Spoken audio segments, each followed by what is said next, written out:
Apologies for the wait.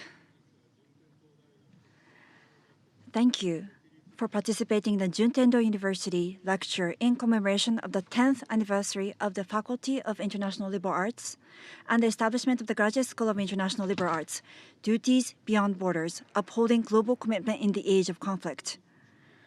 I will be the facilitator of today. I'm Kiichi Fujiwara, Project Professor, Graduate School of International Liberal Arts. Now, what is the Faculty of International Liberal Arts? What was the aim of its establishment? I would like to invite Dean Francois Niyoon Saba to talk about the vision of the International Liberal Arts.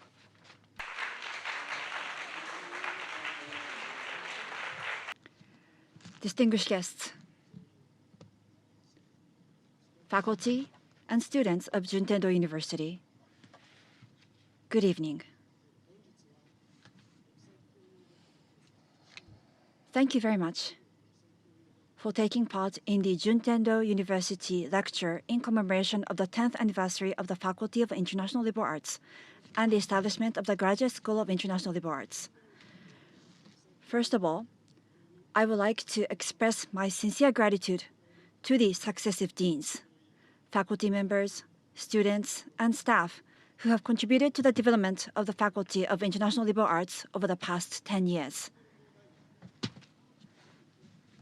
Juntendo University established the Faculty of International Liberal Arts in 2015 with the aim of cultivating global citizens who can tackle global issues through global health service, cross-cultural communication, and learning about global society while acquiring a rich education and excellent foreign language skills based on the principles of JIN, I exist as you exist, and internationalization.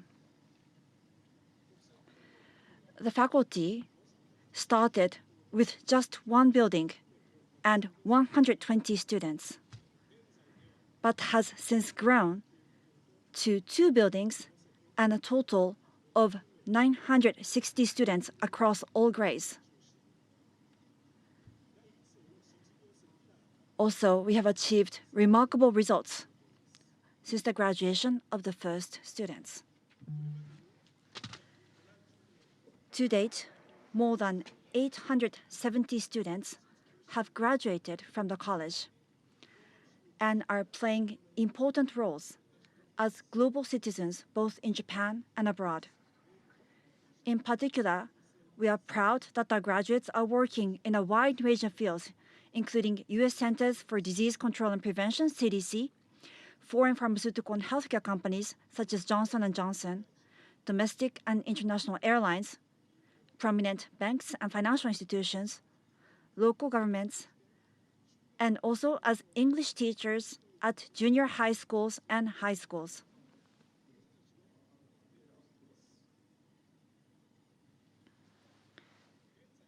Today, our world is facing a wide range of serious issues, including health issues, conflict and war, crisis of immigration and refugees, poverty, gender equality.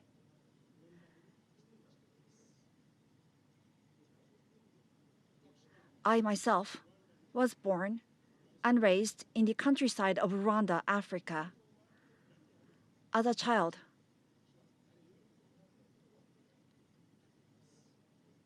I spent and experienced poverty. I know better than anyone what poverty is. More than 2 million Africans lose their lives to malaria, AIDS, and tuberculosis every year. And I understand the gravity of the health problems facing humanity. I have also lost more than 50 family members in the genocide of Rwanda, and I understand the value of peace and political stability more deeply than others. Furthermore, I have also experienced the intense suffering and pain of being a refugee. Here, I would like to express my sincere gratitude to CEO Ogawa. 26 years ago, I met Dr. Ogawa by chance through an introduction of a friend. Dr. Ogawa opened the doors of Juntendo University to me and said, "Here at Juntendo University, we seek out outstanding individuals regardless of nationality, gender, or academic background, and provide them with opportunities to flourish. This is our academic tradition of Sanmushugi, no discrimination based on gender, nationality, or academic background." And so I would like to take this opportunity to make a request to people all over the world. Please, do not build walls between countries, but open doors. Please build lasting peace, prosperity, and health for all. In this way, we can make a better place to live.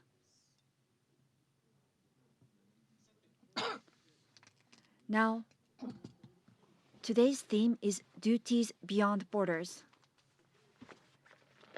We have two distinguished keynote speakers who are widely known for their important roles at the United Nations.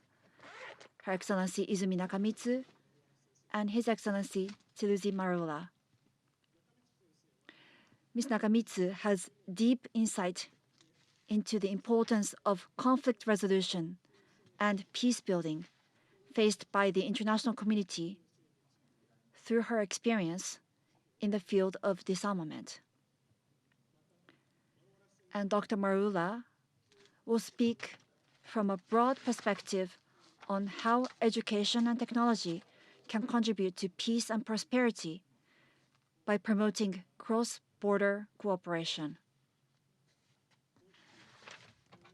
I sincerely hope that today's lecture will provide you with a new perspective on solving issues from a global perspective.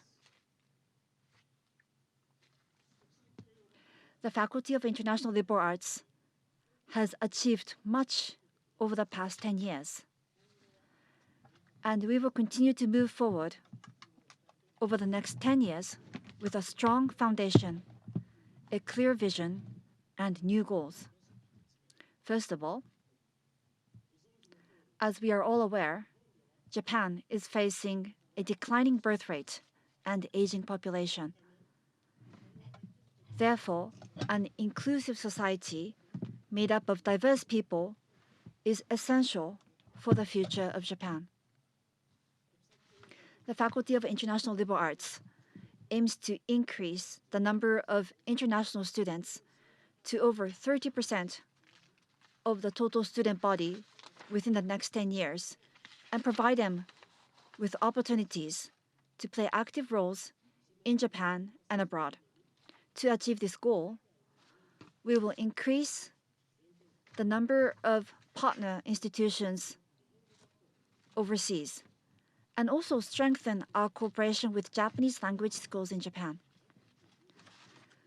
We also plan to establish a Japanese language and culture program for international students. Furthermore,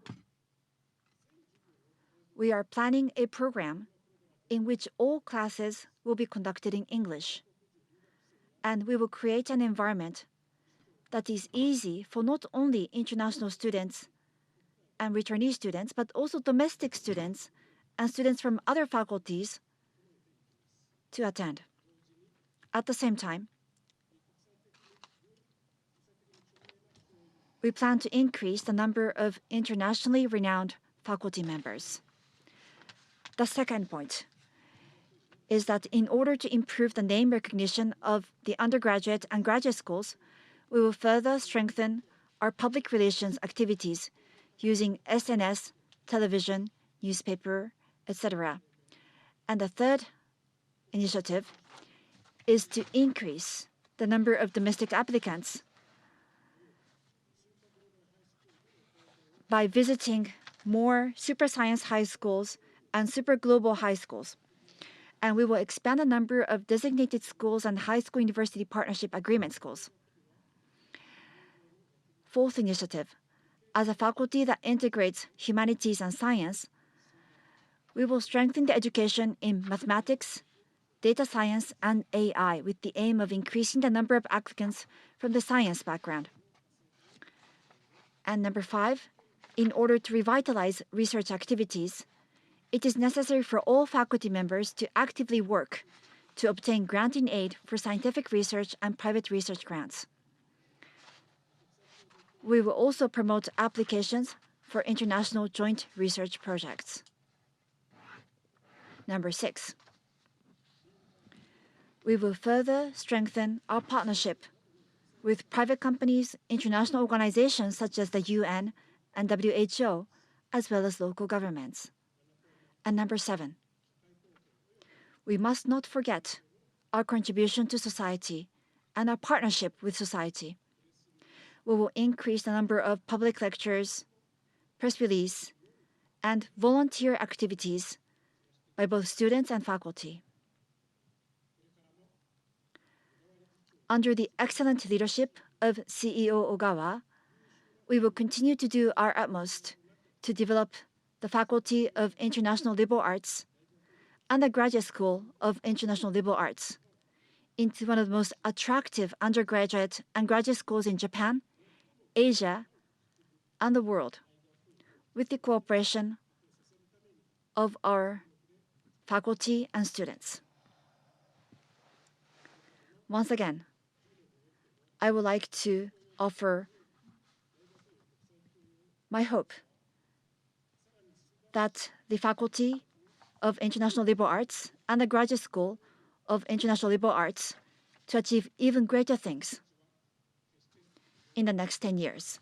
We will never give up on our dreams. We will always be guided by the spirit of Jin. I exist as you exist. And we will never be satisfied with the status quo, but always strive towards lofty goals.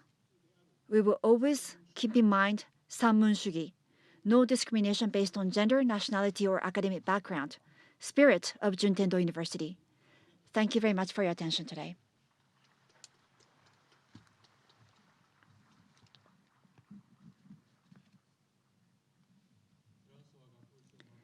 Thank you, Dean Francois. Next, we will have 2 keynote speeches. It is a great pleasure to welcome 2 speakers at the forefront of global issues that we are facing today. The first speaker is United Nations Under-Secretary General Izumi Nakamitsu.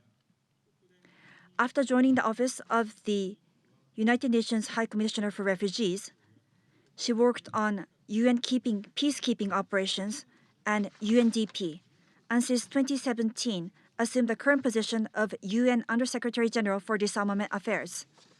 She is the most well-known Japanese person active in international organizations, I would say. Now, Ms. Nakamitsu, please welcome her with a big round of applause. Good afternoon, everyone. I'm Izumi Nakamitsu of the United Nations.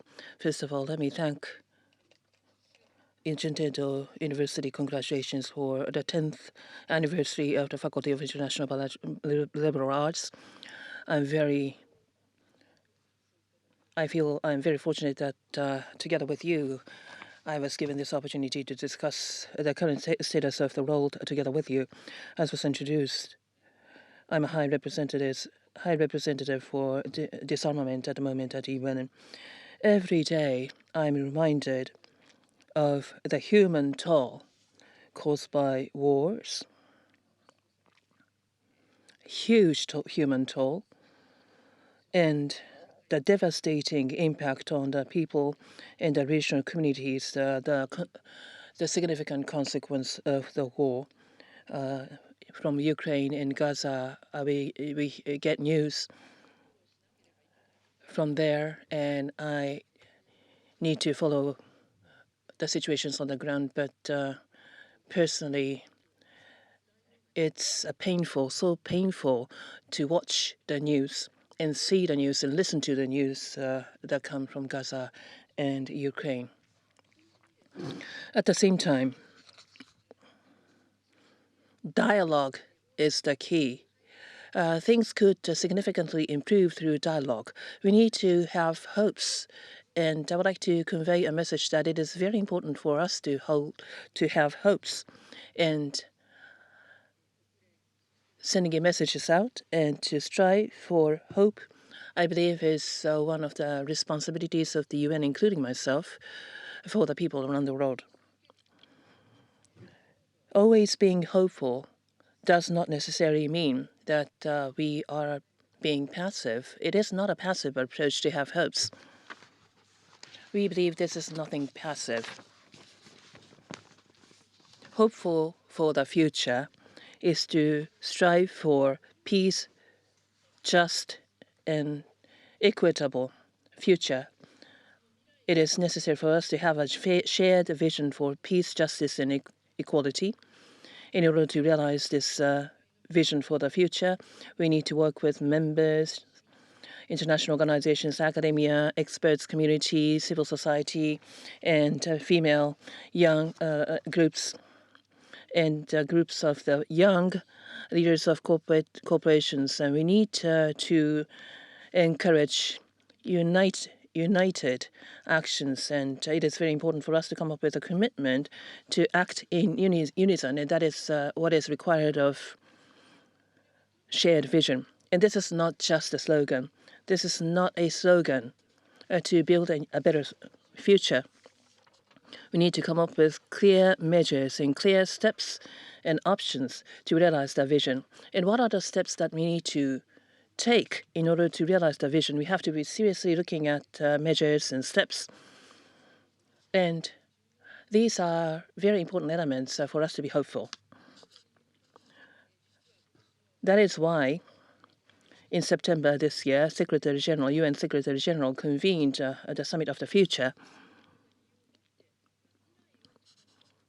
That was a forum to discuss our future and to explore concrete steps and to build a commitment. That was the purpose of the Summit of the Future, which was hosted by the Secretary General of the UN back in September of this year. And member countries had to go through tough negotiations, and thanks to this tough negotiation, we were able to adopt a deliverable, which is called Pact for the Future. And I will go into the details of the Pact of the Future. But Pact of the Future was a deliverable, and this pact has 56 actions in 5 areas. And these are all commitments by the members. So this is, I believe, I hope, will be a major step forward in trying to realize the vision.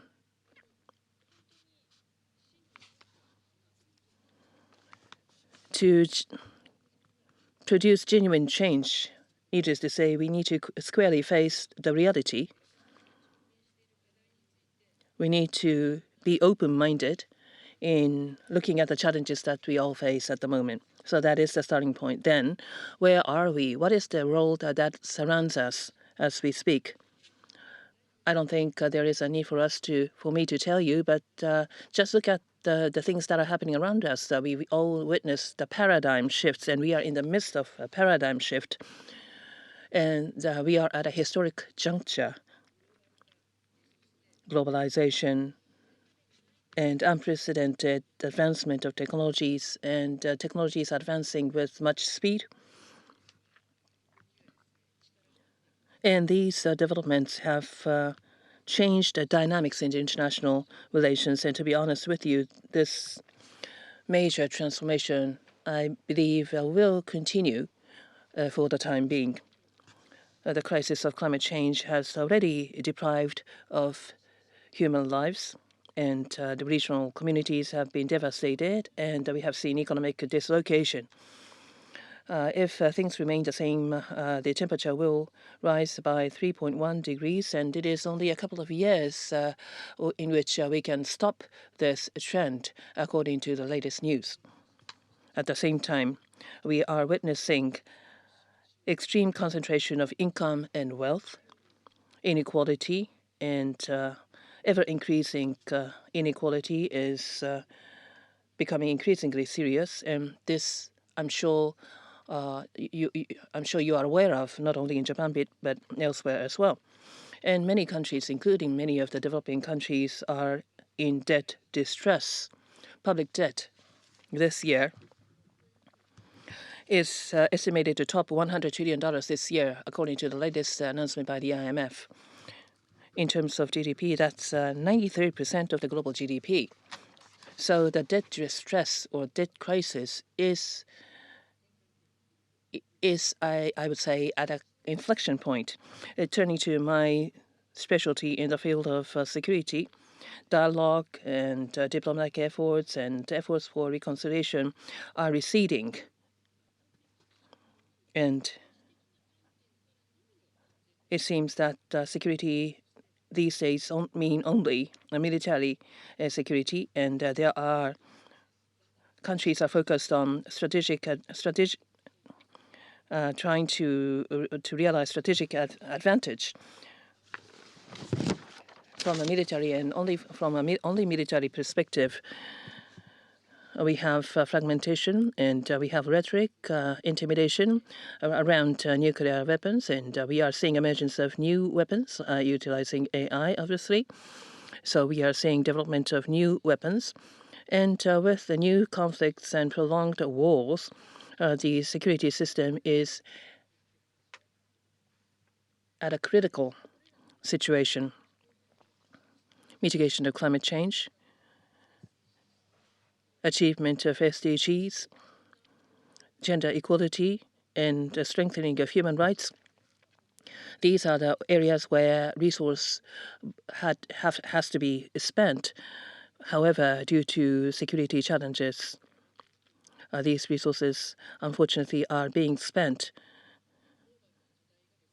to develop weapons and producing weapons rather than addressing major global challenges.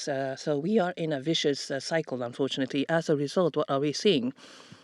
We are losing trust, confidence, and solidarity in the global community. In domestic politics, looking around, including Japan, Japan has just experienced an election.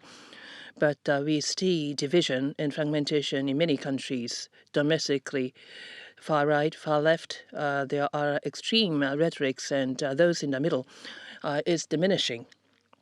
So even in domestic politics, we also see a polarization. The presidential election is slated next week in the United States, but everywhere in the United States, in the world, this is a frequently seen phenomenon these days. Under such circumstances, Dr. Maruwara will talk about the advancement of technologies and science. We need to ensure that the benefit of technological advancement will have to be enjoyed. At the same time, we need to minimize risks of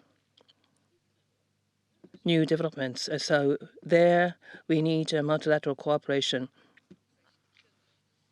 And there is a growing responsibility of the international organizations and their multilateral cooperation, and the roles that played by the international organizations are becoming increasingly important, because the challenges that I've just talked about will never be resolved by one single country, G7, and plurilateral groups even will not be able to address those situations. So we need multilateral cooperation and discussions to resolve these challenges, because these challenges are all global in nature.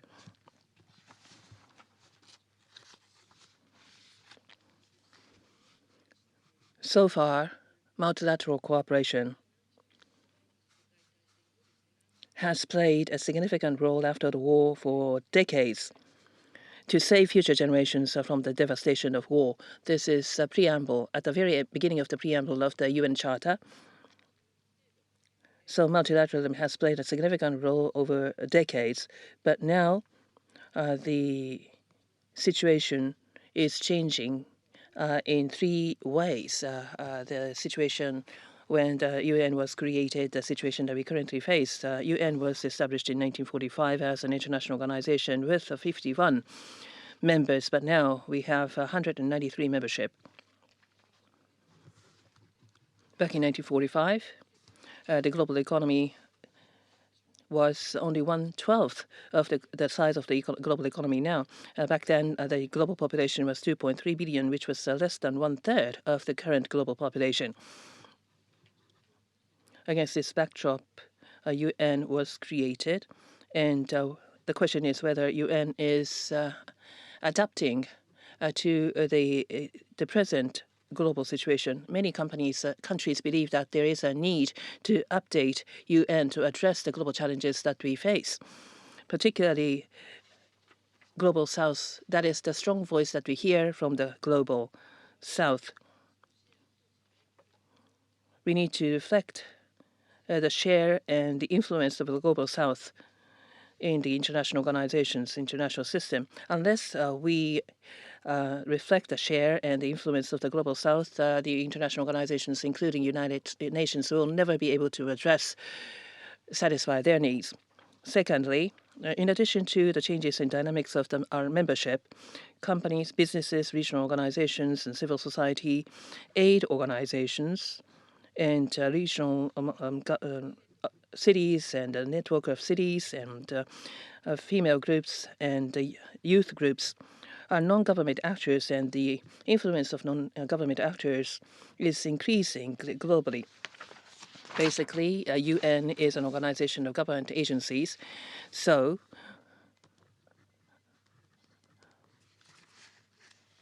actors with increasing influence do not necessarily have a position to exercise their influence. That's the second point. And the third point, I'm sure much of time will be spent by Dr. Maruwara to discuss this point. The human beings is now faced with an unprecedented changes, and the science and technologies are advancing exponentially. And we need to make sure that these new technologies will be used as much as possible for virtue, and we at the same time need to minimize the risk of these new technologies being abused. And that is why we need a governance framework and norms in place. But for these new challenges, we are still at the entrance, and the solid discussion in the international community has yet to start, be it AI, cybersecurity, digital technologies. Yes, the world is more connected, and this is a lot of this brings a lot of benefits. But when there is an abuse, fragmentation of the world could be more serious, and there could be distrust, which could be found. So that is the situation which is emerging, or this is already a risk as we speak. And the weaponization of new technologies, so for example, AI, could be used for the purpose of weaponization. If AI is used as a weapon, there could be an unpredictable risks.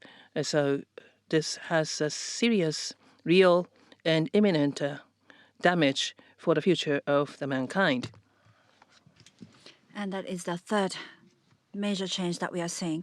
So against this backdrop, the UN Security Council and the global financial system, these existing systems must be said to be a reflection of the ages that have already passed. The power balance of the past is being reflected into these existing systems, which means that the current structure of multilateralism is not seen as an effective approach when it comes to today's politics, economy, environment, and security issues.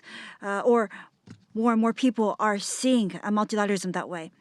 And that is why we need to find ways of reforming and updating the multilateralism system into a more open one.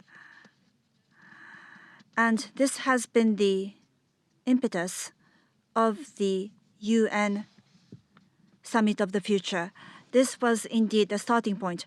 The main purpose of the Summit of the Future is that in a world where tensions are rising, risk of conflict is growing, and we are seeing more divides, to transform global institutions into a more just and effective one so that it can resolve the various challenges that the world is facing, and to respond to the needs of humanity of today and tomorrow. The Summit of the Future was held not to discuss today's problems, but also to make the world better for tomorrow and to consider what actions are necessary for the future generation. And that is how the Pact for the Future was developed. Negotiations were held by the member states for multiple times over many months. It was a very difficult negotiation, and also as an annex document, Global Digital Compact and the Declaration of Future Generations were adopted. The purpose of these documents is to identify the growing risks that the world will be facing in the future, including disarmament, and to take action to address these issues. So the pact, as mentioned, talks about the various global risks and the challenges that I have been talking about, and analyzes this in a very calm and level-headed way. But at the same time, it is a message of hope. Many global South countries are very doubtful about the equity of the multilateral organizations. However, the document talks about how we can course correct and explore effective solutions through multilateralism, and that all member states of the UN is committed to that. And another important point is that civil society, private sector, think tank, and various stakeholders have participated in forming the consensus. The various actors were actually playing an important role in the preparation phase of the summit and the pact, contributing through various opportunities. And one more important thing of this pact is that it stresses the importance of the participation of young people and also people who have not yet been born yet, to protect the interest of the future generation is a clear commitment of this document. I believe that it is the first of such a commitment being made by a multilateral organization. In terms of the contents of the pact, UN Security Council reform, very important for Japan as well, is being mentioned. The UN Security Council sometimes is dysfunctional and is unable to address the severe global issues that we are facing. And so the need for UN Security Council reform has been declared, and all member states have agreed to the need for reform through this document. Also, the implementation of the SDGs. None of the 17 SDGs will be successfully achieved if we continue with the current course of events. And so rebuilding the implementation of SDGs is another important commitment, and also to exit from the use of fossil fuel, and as mentioned, to build a more equitable international financial system. These are very wide-ranging points that are being covered on the pact. Let me also talk about disarmament, which is the area that I'm responsible for. Nuclear disarmament, bioweapons, AI, laws. Perhaps you have heard of the phrase laws. It stands for Lethal Autonomous Weapons System. as well as small arms and light weapons prohibitions. From various perspectives, new disarmament lies at the core of the Pact for the Future, and very strong commitment was voiced. Also for the Digital Compact and the Declaration on Future Generations as well. These documents all are commitments not just for the current generation, but the future generation who have not yet been born yet. If we make decisions that impact the future generation, we need to consider their interests. And for the first time, a UN has committed to take such future generation into consideration in decision making. And I think that this is a very meaningful commitment. And in order to realize this, several commitments were made. For example, to take urgent action against important environmental issues. Also to invest in providing access to quality education for all people and to resolve the digital divide. And as an approach necessary to achieving these goals, it calls for science and strategic foresight. Not the conventional approach, but a strategic foresight-based approach is being called for. Also, not to just focus on short-term, but to have long-term thinking and planning. And also, for decision-making, evidence and data must be the foundation. So very concrete details such as these are being incorporated in terms of the approaches necessary to resolve the global issues. With the Summit of the Future and with the adoption of the two annex documents, I believe that two things became crystal clear. One is that the current path that we are on, a path of division and conflict, is not a sustainable one. However, number two, the issues that we are facing today can be solved. So the second fact, I believe, is the hope. Today, we are at a historical cross junction. We need to make the right decisions today and take the right actions today to make the future a better one. And with that conviction, I call on the young people to participate in bringing the pact to action. Humanity have been building various international rules and laws and order, especially after the World War II. The United Nations Charter was formulated, and international law-based order has been built during this time. And more than anything, we need to protect the international law-based order. But on top of that, we need to build a new path toward peace while exploring new innovative solutions and approach for the issues that we are facing today. And I believe that young people are most equipped when it comes to finding innovative solutions. We have a declining young population in Japan, but globally, we have 1.8 billion young generation in the world, which is historically the largest. And young people have tremendous power at historical turning points. Always, young people have played important roles. So I would like to call on your innovation, your courage, your hope.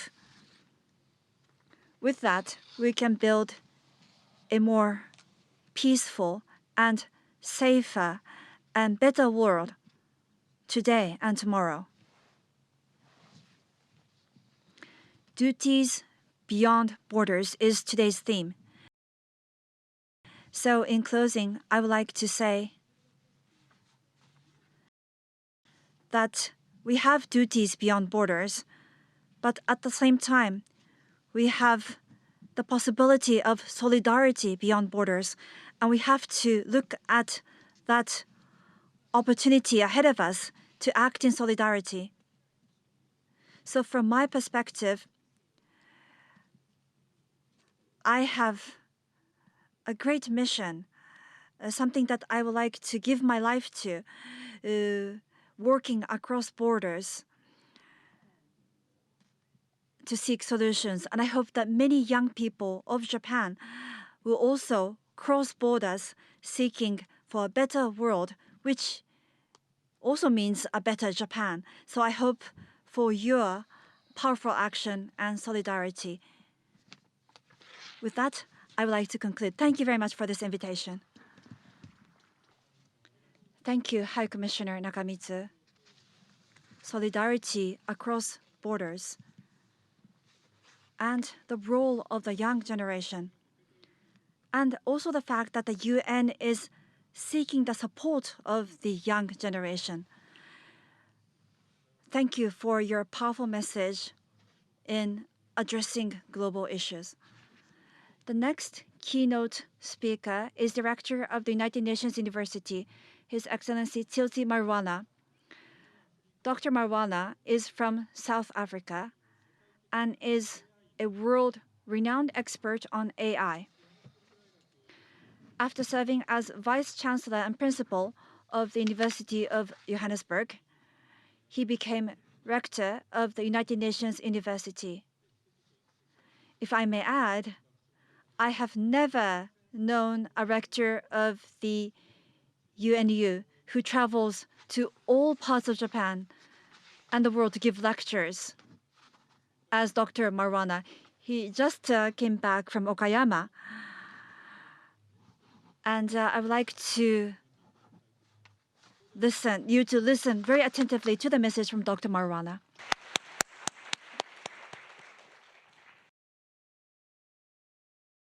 Konnichiwa. Konnichiwa. Thank you, Dr. Ogawa, Dr. Niyoon Saba, Undersecretary General Nakamitsu, distinguished guests, my colleague, Madam Nemoto, and also Professor Fujiwara.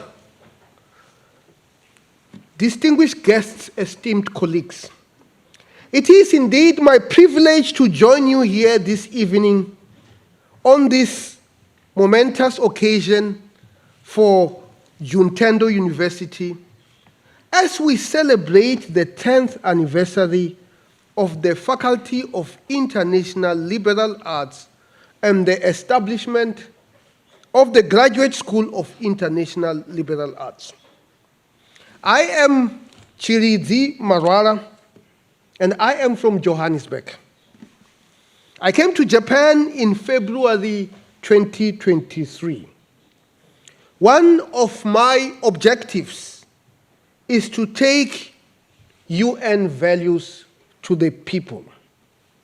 This is extremely important to build effective multilateralism. We need to remind the people of the UN Charter. We need to remind the people of the Declaration of Human Rights.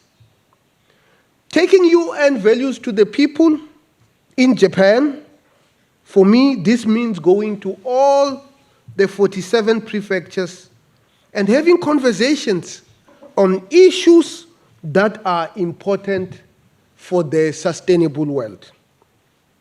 Of course, I say this coming from just a few months ago from the SDG Summit, where we observed that of the 167 indicators, only 15% we are actually making it. The rest, we are actually worse off than we were, or we are falling behind. Of course, this requires us to actually take personal responsibilities as well as an international mindset, as USG Nakamitsu so eloquently explained. Mahatma Gandhi once said, "We should be the change that we want to see." Now, allow me to turn to the topic of tonight's discussion. As we gather this evening, we find ourselves at a crucial juncture in history.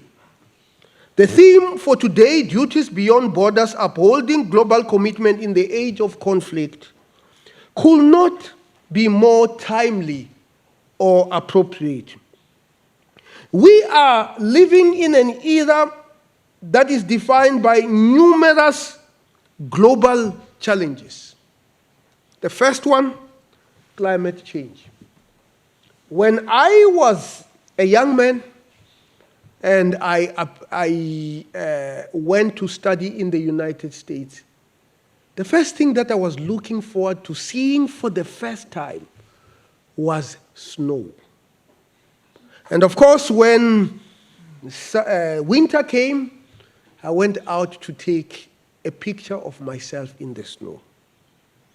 Just few weeks ago, not even in winter, in Johannesburg and almost half of South Africa, the country was buried under snow. Some of the languages, including my own language, do not even have a word for snow, because we do not invent words for things that we have not seen. This is really about climate change. This morning, here in Japan, I read that Mount Fuji does not have snow at this time of the year. It turns out that for the last 160 years, at this time of the year, Mount Fuji does have snow. This is an example of climate change. And of course, again, going back to Mahatma Gandhi, it means we need to act appropriately to deal with this issue. The second issue is the issue of rising inequalities. And USG Nakamitsu also talked about the advancements of technology catalyzed by AI. One of the consequences of this rising, this rapid technological development is actually the rising inequalities. In fact, almost over 80% of all the investments that are actually made into AI are either made by United States or China. This, of course, means that the world is fragmenting again. The world is fragmenting between the AI rich and the AI poor, and these inequalities actually are going to undermine multilateralism. And of course, the conflicts that we see in my own continent, whether we talk about Sudan, whether we talk about certain areas in Southern Africa, we need to silence the guns. The situation in the Middle East, the war in Ukraine, again, these are solutions that require all of us to actually play a role in resolving. And there is none of us who is small enough not to make a difference in resolving some of these issues. And of course, we are also witnessing a resurgence of nationalism, degrading the cooperative frameworks that have historically underpinned global peace and stability. Our collective efforts to meet the Sustainable Development Goals will continue to falter, and we need to reinvigorate these initiatives now and not later. Yet in the face of these daunting challenges, there are actually reasons to be hopeful. last month, I had the honor of attending the Summit of the Future in New York, an event that unfolded amid a backdrop of extraordinary tensions. Conflicts that we see around the world, actually we saw them playing out at the Summit of the Future. Despite all that, despite a sense of delusion among some member states who feel that the promises of sustainable development, equitable financial system, and meaningful climate actions remain unfulfilled, we did adopt the Pact for the Future. Of course, we have adopted many documents. We have adopted many documents. What is important, what is even more important, is for us to take these very excellent ideas, result of many compromises, into concrete action. And again, it is not just the role of government, it is not just the role of people in international organizations, it is actually the role of all of us in wherever we are working to ensure that these ideas actually are implemented. And of course, in that Summit of the Future, especially in the Pact of the Future, there are a number of documents that I would like to talk about. The first one is the Global Digital Compact. The second one is the Declaration for Future Generations. These agreements signal a renewed commitment to tackling our shared problems through collaboration, innovation, and reinvigorated sense of solidarity. But these agreements are not going to be realized unless we can get genuine participation of the private sector. And I say this because in many forums, especially in international organizations, the absence of active participation of the private sector is actually there for us to see.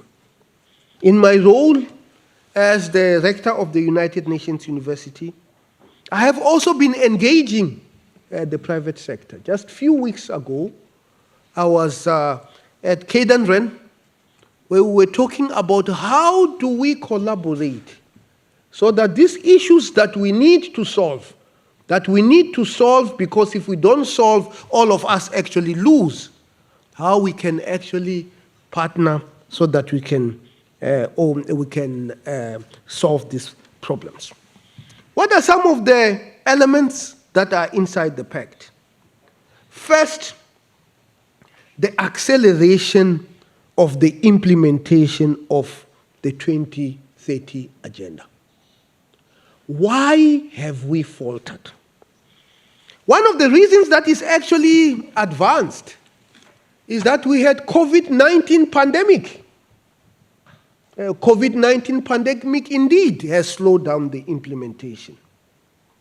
The second reason that is also advanced is that we have many conflicts going on. But one thing which is even more important that I do not hear people actually talking about is the issue of political commitment. And as leaders and as active citizens, how do we galvanize political commitment to these goals in our constituencies? And for some of us, especially those of us who live in democratic societies, it actually starts by showing up to vote. Some of it might actually require a firm regulatory international commitment. And of course, the other thing that it affirms is actually the collective obligations under international humanitarian law and our commitment to peaceful resolution of disputes. And what are some of the elements of these resolutions? I'm going to touch on the issue of technology, because very often the warring factions actually have to come together to the table. How do we use some of the emerging technologies to be able to predict conflicts before they actually occur? And how do we take those predictions so that we can prevent the predicted conflicts? And of course, this requires collaboration, especially with universities such as Juntendo. The second aspect, which is even more difficult, how do we extract policy guidelines from this technology? How do you take a multilateral neural network, which is really what AI is all about, and extract rules and observations that can actually be directly translated into policies? Well, there is a problem. What is that problem? The problem is that these technological gadgets are actually not transparent. They are not transparent because they are hidden in the complexities of mathematical equations. And in order for you to be able to make them more transparent, you have to simplify it. And very, very quickly, you have a trade-off between transparency and accuracy. The more transparent these algorithms are, the less accurate they are. The more accurate they are, the less transparent they are. And this is where governance actually must come in to ensure that we design these systems so that they are able to do what they are about to do. USG Nakamitsu talked about the weaponization of these technologies. And this is actually another crucial aspect which these technologies are supposed to do, especially with regards to issues of peace building. So when you make these technologies secure, you necessarily make them not transparent. When you make them transparent, they are less secure. Again, this indicates the complexities of these technologies and how to govern them so that they do not actually add to the complexities of the conflicts that we already face. And of course, the pact breaks new ground with a commitment to nuclear disarmament. And I come from South Africa. And South Africa is the only country to actually give away nuclear technology. They give up. We used to have nuclear weapons in South Africa. We no longer have them. How do we ensure that we build a nuclear-free world?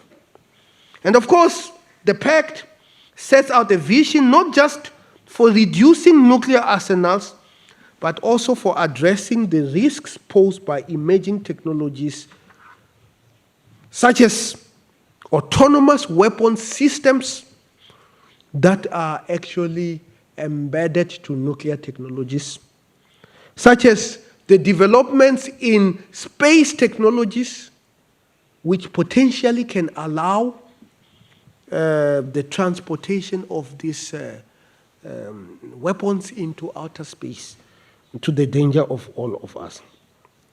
And again, this requires technical expertise.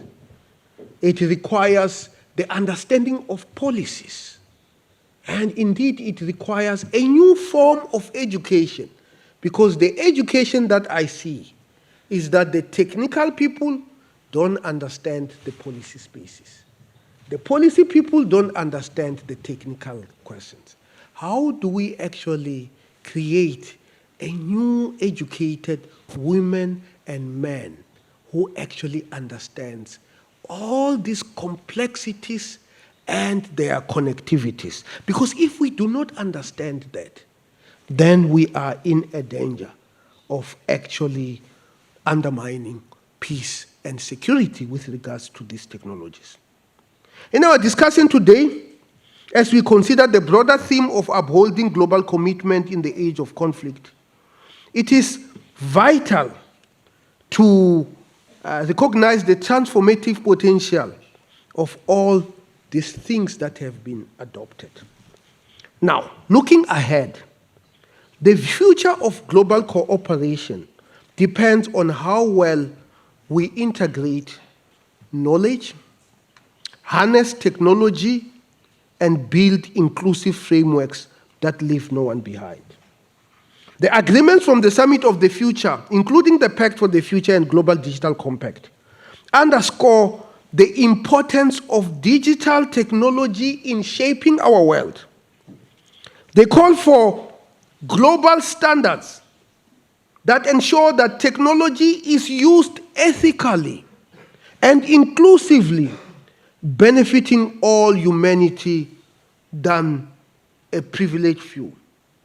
Digital transformation has immense potential to drive sustainable development, but it also poses risks such as widening the digital divide and exacerbating inequalities. It is crucial that we establish governance frameworks that promote transparency, accountability, and equitable access to technology. We must be vigilant against the misuse of technology in conflict and surveillance and its potential to magnify discrimination. We must reaffirm our commitment to human rights in the digital space. So the role of technology such as AI in global cooperation is very closely related to my own area of work across the UN system. For example, the World Health Organization, which I was part of a team that has crafted the AI guidelines for the use in medicine. UNESCO has outlined ethics of AI for international, and the International Telecommunication Union is actually working on standardization of AI. But all these issues are actually very, very difficult. Then I will talk about few things that are difficult. The first one is that this technology tends to leave things that are not highly represented in the database. So they discriminate. And of course, people will say, we can fix it, and fixing it is not easy. It's not easy because AI is based on a framework called the maximum likelihood approach. It means when things are not maximally appearing, they are actually often ignored. The second issue is that these systems are based on the concept of accuracy. And accuracy is actually not truth. Something can be accurate and not be true. And there is nothing you can do about that. Now, we need to create guardrails to ensure that all these blind spots are identified and they are regulated. Another issue that is important is that in the world of data, the world is actually fragmented into data rich and data poor. And data poor are basically instances where we do not have data to train these systems. Because we do not have enough data to train these systems, certain languages, like the one that I speak, which is called Juntendo, are actually digitally excluded. And now, the technical solution to this is to use the so-called synthetic data. And this is now quite widely used even in medicine to deal with rare conditions. But unfortunately, synthetic data does not reproduce the accurate description of the phenomena. It can approximate structural and statistical properties, but it is not the real thing.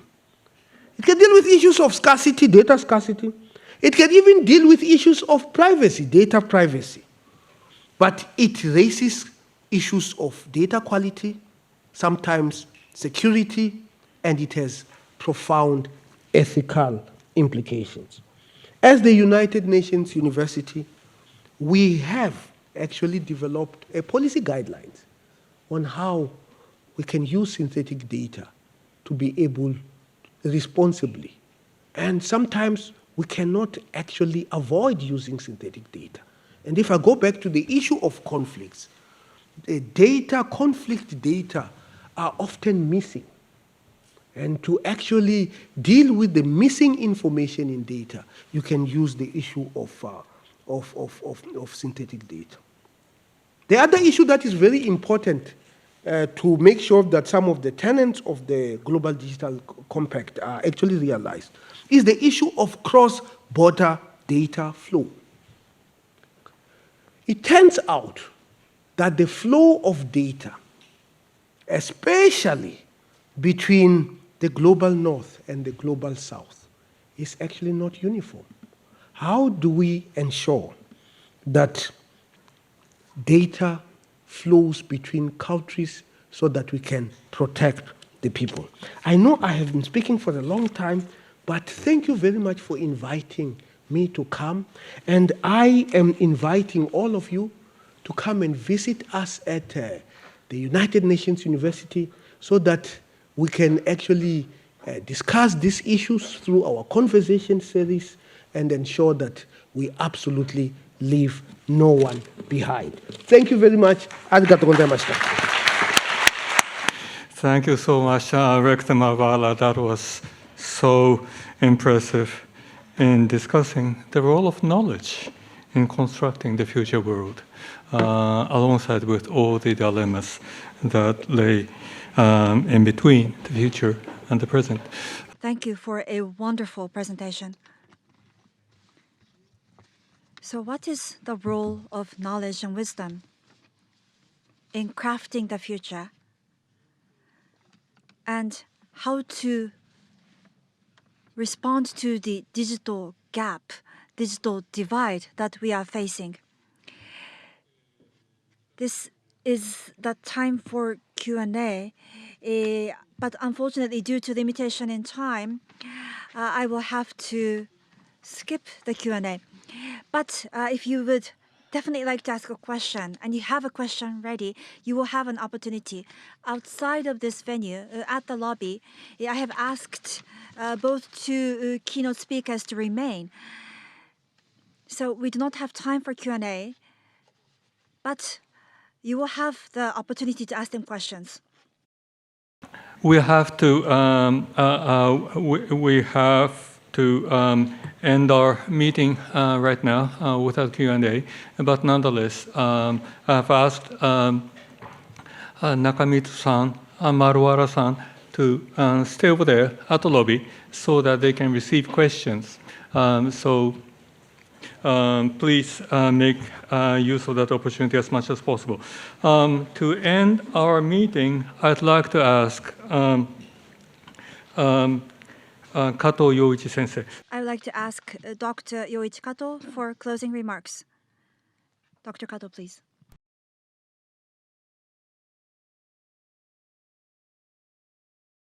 Well, thank you for taking part in the seminar to commemorate the 10th anniversary of the Faculty of International Liberal Arts and the establishment of the Graduate School of International Liberal Arts.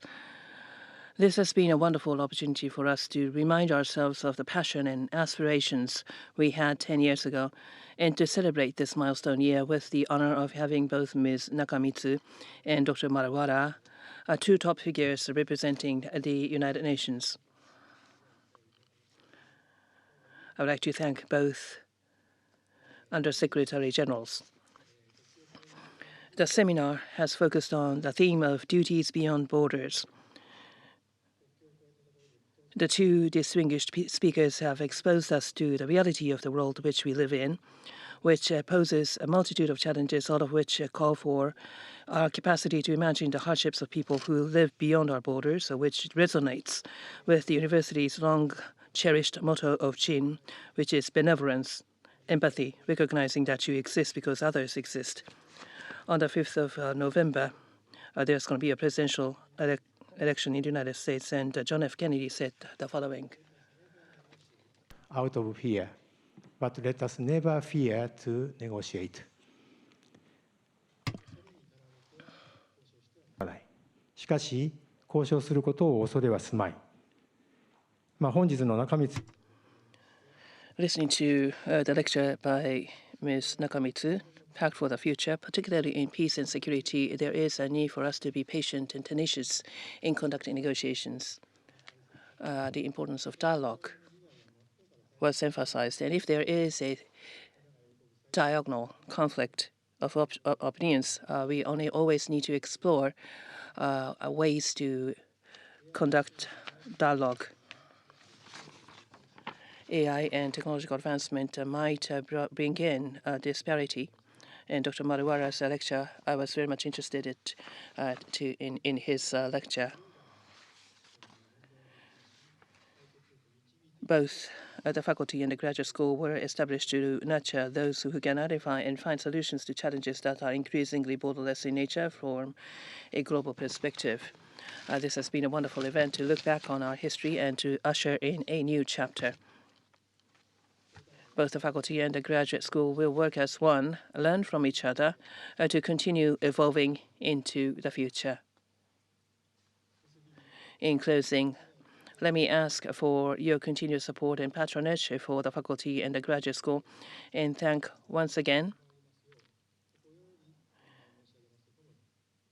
Ms. Nakamitsu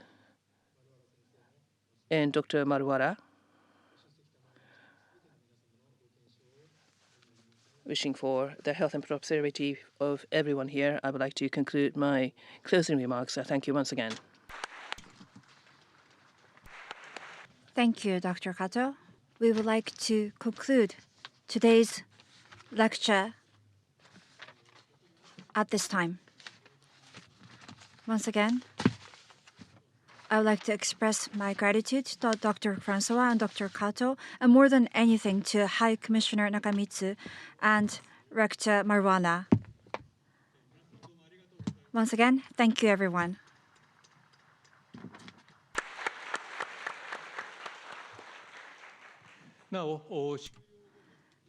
Now, High Commissioner Nakamitsu and Rector Maruwara will be available for questions in the lobby. So please do make use of this opportunity and ask them questions. Thank you.